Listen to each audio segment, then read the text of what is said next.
Sinem izlazi napolje i vidi da nema njene ćerke Mine. Ona pokuca na vrata Hančarine kuće i tamo ugleda Mine sa devojkom koja je pre neki dan došla u tu kuću, a to je Sila. Sinem uzima Mine i odlazi sa njom nazad u vilu. Sinem je jako ljuta na Hančar i Meliha i ona uči Mine da ne prilazi tim ljudima jer oni više nisu ništa u njihovim životima. Mine tada plače i govori Sinem gde je sve bilo u toj kući, ali u jednom trenutku kaže Hančarina soba, što Sinem biva čudno jer Mine nije ništa rekla za Meliha. Ona počinje da sumnja na nešto. Engin kreće kući sa posla i pozdravlja se sa Hančar, pošto su ceo dan bili zajedno u kancelariji i pokušavali da reše problem oko fondacije. Engin govori Hančar da se ne brine ako nešto krene po zlu, jer ona nije kriva, već je ovo sve namešteno. Hančar odlazi u svoju, to jest Džihanovu kancelariju, i ugleda cveće koje je Melih poslao. Ona traži poruku koju je on rekao, ali ne nalazi je. Džihan govori Hančar da će se uozbiljiti i krenuti da radi kako treba, jer samo ona može vratiti fondaciju na mesto gde je bila, ali samo za mjesec dana. Hančar zove Silu i govori da će ostati večeras duže na poslu, ali da ni Meliha neće biti, tako da će Sila ostati sama. Po izlasku iz kancelarije, Džihan shvata da je zaboravio telefon i on se vraća u kancelariju, ali tamo zatiče Hančar kako iz kante za smeće pored Džihanovog stola uzima poruku koju je Melih poslao. Njih dvoje se tu svađaju, tako što Džihan prvi krene sa tim kako se u kancelariji moraju poznavati granice i da ona ne sme da prilazi tek tako njegovom stolu. Hančar uzvraća time što mu kaže da on nema pravo da baca njene stvari u kantu i da joj ova poruka mnogo znači. Vidimo jednu scenu gde se Džihan i Hančar pored sve te svađe još uvek vole i kriju vešto emocije u sebi, ali niko ne želi da prizna.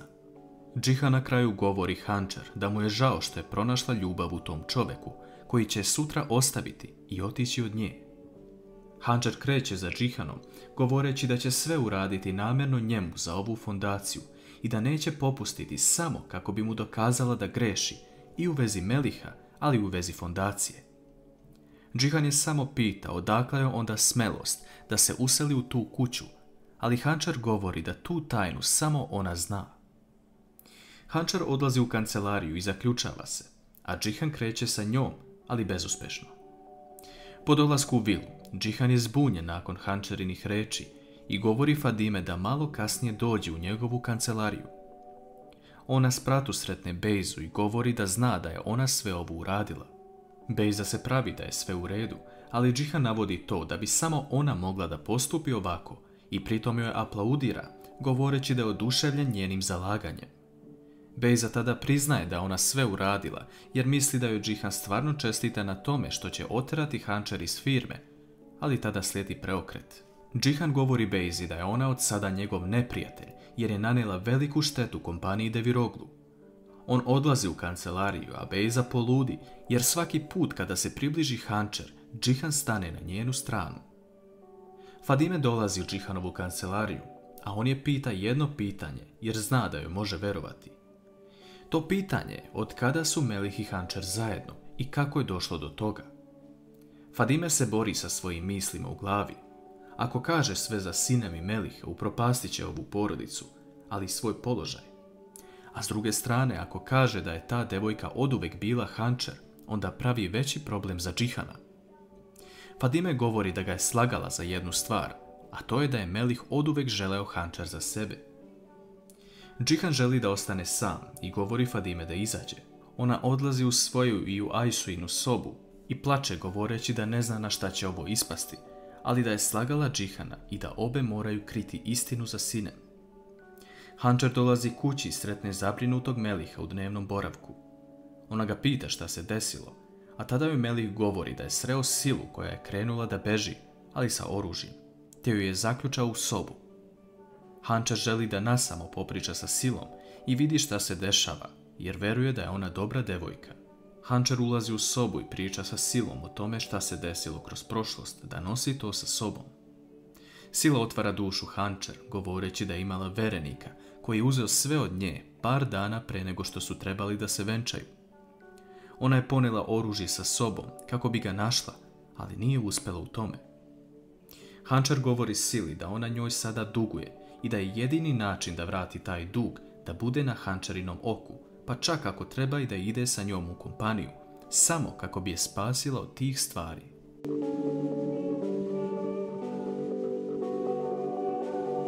Hančar izlazi iz sobe i dolazi kod Meliha da popričaju o tome šta se desilo.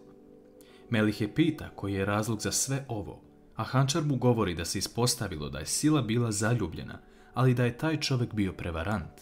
Ona mu govori da je jedini način da izvuče iz ovoga, da je povede sa sobom, pa makar to bilo i na posao. Sutradan ujutru Mukader odlazi iz vile sa 2 spakovane zlatne narukvice. Naime, Derija je juče zvala ženu za salon lepote, ali ta žena traži novac unaprijed za radnju, jer već ima drugog kupca. Derija odlučuje da traži zlatne narukvice od Mukader u toj vrednosti, kako bi što pre došla do svog privatnog biznisa. Mukader ostavlja narukvice u parku na klupi, a Derija sa perikom i naočarima dolazi i odmah ih uzima, te odlazi u radnju kako bi je kupila. Mukader je samo vidjela leđa osobe koja je uzela narukvice i već vidi da poznaje hod i ponašanje te osobe, ali ne može da zaključi ko je to. Sinem ulazi u Džihanovu kancelariju kako bi pronašla ključ od Hančarine kuće. U trenutku kada pronalazi ključ, ona ga sakriva, a Bejza se pojavljuje i pita je šta Sinem radi u Džihanovoj kancelariji, na šta ona odgovara da nije nikome dužna objašnjenje, te izlazi. Nakon toga Sinem odlazi u Hančarinu kuću i vidi da se u Melihovoj sobi nalaze samo njegove stvari, ali kada krene da otvori Hančarinu sobu, tada vidi Bejzu ispred sebe. Njih 2 izlaze napolje i Bejza joj govori da će sve reći Džihanu šta je uradila. Sinem joj govori da je vidjela nešto što može promijeniti sve, a Bejza odlazi da se uveri šta je to. Tada Sinem zaključava Bejzu u kući, govoreći da će sada ona reći Džihanu šta je uradila, a Bejza je moli da je pusti napolje, što Sinem i uradi, govoreći da su sada kvit i da niko neće znati za ovo. Hančar dovodi Silu u svoju, to jest Džihanovu kancelariju. Ona joj pokazuje stvari na računaru, ali u tom trenutku sekretarica zove Hančar da siđe u restoran jer je zove Džihan. Džihan govori Hančar da odlučio da joj pomogne time što će organizovati koktel veče i jednu veliku ceremoniju kako bi učvrstio svoju kompaniju i fondaciju, a sve će biti o njegovom trošku. On dodaje i to da će predložiti njegovim dugogodišnjim saradnicima da doniraju za fond. Hančar je presrećna nakon što ovo čuje, ali tada Džihan traži od nje nešto. Džihan joj govori da će na večer ceremonije Hančar pred svima obećati da će uložiti sve ono što posjeduje za fond i tako dokazati ljudima da je dosljedna svoje pozicije. Hančar mu samo govori da ima još sa jednom osobom da se posavjetuje, a ta osoba je njemu jako bliska, ali veoma daleka, misleći na svoju bebu. Sekretarica dolazi u restoran i govori Hančar da je njena prijateljica napravila veliki problem, pa je čak i policija došla na vrata firme. Hančar i Džihan odlaze na lice mesta kako bi vidjeli šta se desilo i tamo ugledaju mladića kojeg je Sila pogodila čunjem sa prozora jer je mislila da je to njen bivši verenik. Engin smiruje situaciju govoreći mladiću da uđe unutra i da će porazgovarati sa njim, a Sila odlazi u Džihanovu kancelariju. Engin sređuje ovu stvar, ali jedini problem je Sila. Džihan priča sa Hančar i Silom o tome šta se desilo.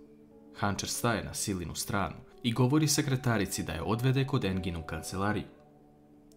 Džihan govori da ne želi da vrati Silu na ulicu, ali da se makar upoznaju sa njom i njenim problemima, kako bi pokušali da joj pomognu.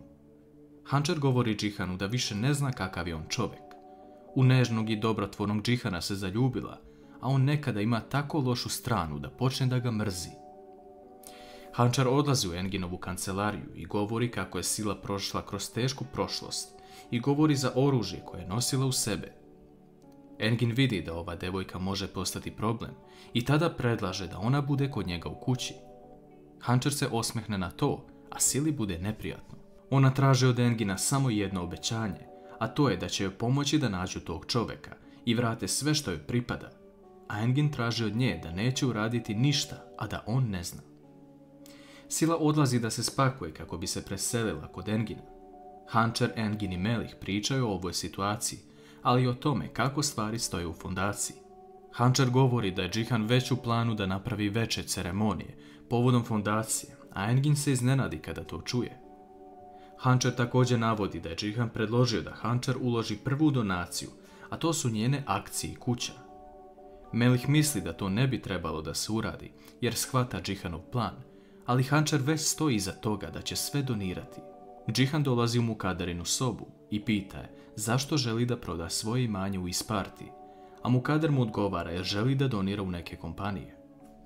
Džihan naravno predloži Hančarin fond, ali Mukader ne želi ni da čuje za tu ženu. Ona se trenutno izvlači, ali istina nije daleko od očiju. Uveče, Džihan prenosi svim ukućanima da će organizovati ceremoniju za fondaciju i da očekuje sve njih kako bi učvrstili porodične odnose u kompaniji.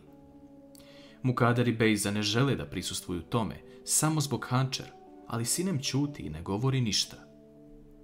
Džihan odlazi u svoju kancelariju i razmišlja o tome kako želi da se skroz udalji od Hančar, ali kada god je blizu toga, ona napravi jedan potez sa kojim promijeni njegova osjećanja.